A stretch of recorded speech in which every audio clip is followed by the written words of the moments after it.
soit gratuit pour les assureurs. Aucun service n'est gratuit. Voilà ce que dit Donald Trump vis-à-vis des autres pays dont les États-Unis assurent la protection. Il n'y a pas de raison que tout ça reste gratuit. On en reparlera donc dans un instant. Romain Daubry aussi était avec nous depuis Bourse Direct. Bonjour Romain.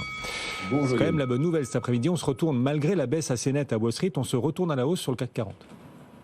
Oui, effectivement, c'est plutôt pas mal parce qu'il n'y a pas de baisse harmonieuse, si je puis dire, sur l'ensemble des indices. À Paris, il n'y a pas des éléments très nouveaux. On a bien identifié le trading range 7498, 7737 sur l'échéance des marchés dérivés du mois de juillet qui se tiendra jeudi. C'est peut-être un élément technique aussi qui vient jouer dans la stabilité de l'indice parisien. Du côté de l'Europe, ce qu'on remarque quand même, c'est que on a ouvert hier la séance avec un gap baissier. Sous 7618 points. On s'en approche, on va peut-être aller combler ce gap. Le fait de revenir au-dessus, ce serait un petit peu mieux. En revanche, l'Eurostoxx 50, l'indice large européen, revient lui aussi tester des niveaux d'alerte et la zone 4812, 4880 est vraiment à préserver et le message est quand même un peu lourd sur ces indices européens. Après, si on va regarder du côté des marchés américains, il y a peut-être une rotation sectorielle effectivement qui se met en place. On avait vu et évoqué en début de semaine des zones d'excès à court terme sur le Nasdaq 100. Le niveau de 20 676 était un probable niveau de rejet technique, de prise de bénéfices. La crainte de nouvelles tensions entre la Chine et les États-Unis et donc de durcissement de la guerre commerciale enfonce un peu le clou et on assiste à un petit sell-off qui reste assez canalisé sous des niveaux techniques importants. Et ce qui est frappant, c'est qu'aujourd'hui, le Nasdaq perd plus de 2%, mais le Russell 2000 n'en a cure. Il progresse un peu de 0,1%. C'est pas énorme, mais quand même, on est en train d'enchaîner les hausses là, sur le Russell 2000.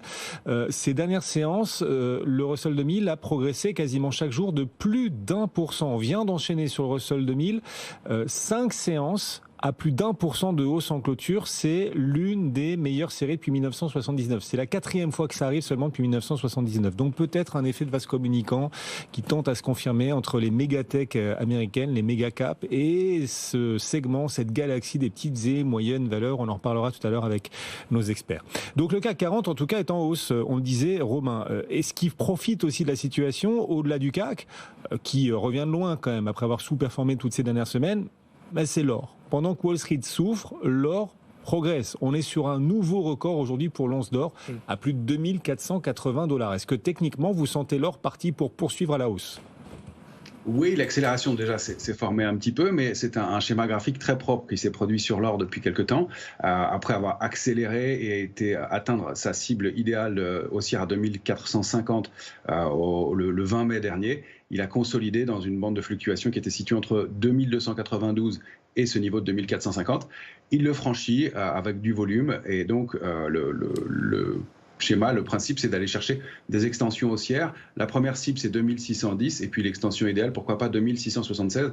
Ça reste un mouvement haussier, effectivement. C'est un peu à prendre en compte aussi dans un schéma de petite tension sur les marchés. Il faut faire attention. Comme je vous le disais, le Nasdaq a quand même ouvert avec un gap baissier assez large aujourd'hui, en haut de marché.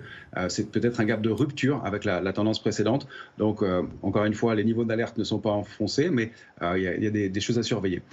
Pour ce qui est de l'or, en tout cas, tant qu'on est au-dessus de 2292, le mouvement reste largement haussier et il y a encore du potentiel, effectivement. Romain, on vous retrouvera à la clôture des marchés tout à l'heure en direct. Ce sera à 17h35. En tout cas, notre CAC, pour une fois, fait mieux que Wall Street, plus 0,16%. Notre CAC surnage. Tiens, en parlant de surnager, c'est la question du jour sur notre fil X et notre fil LinkedIn BFM Bourse. Vous pouvez bien sûr, chacun d'entre vous, vous y abonner. Oui, on va parler de natation puisque Anne Hidalgo, ça y est, s'est baignée dans la Seine. Après le bain d'Anne Hidalgo ce matin, on l'entend. Ah oui, elle a nagé le crawl ce matin dans la Seine, Anne Hidalgo. Elle a donc tenu sa promesse. Ça nous permet de vous poser cette question quant au plongeon boursier. Quel plongeon boursier ? Oui, là, on va dans les profondeurs. Oula ! Quel plongeon boursier offre les meilleures opportunités d'investissement, Julien, aujourd'hui ? Est-ce que c'est le plongeon d'LVMH ? Sur un an, LVMH a perdu 18%. Est-ce que c'est Stellantis ? Sur 3 mois, moins 25%.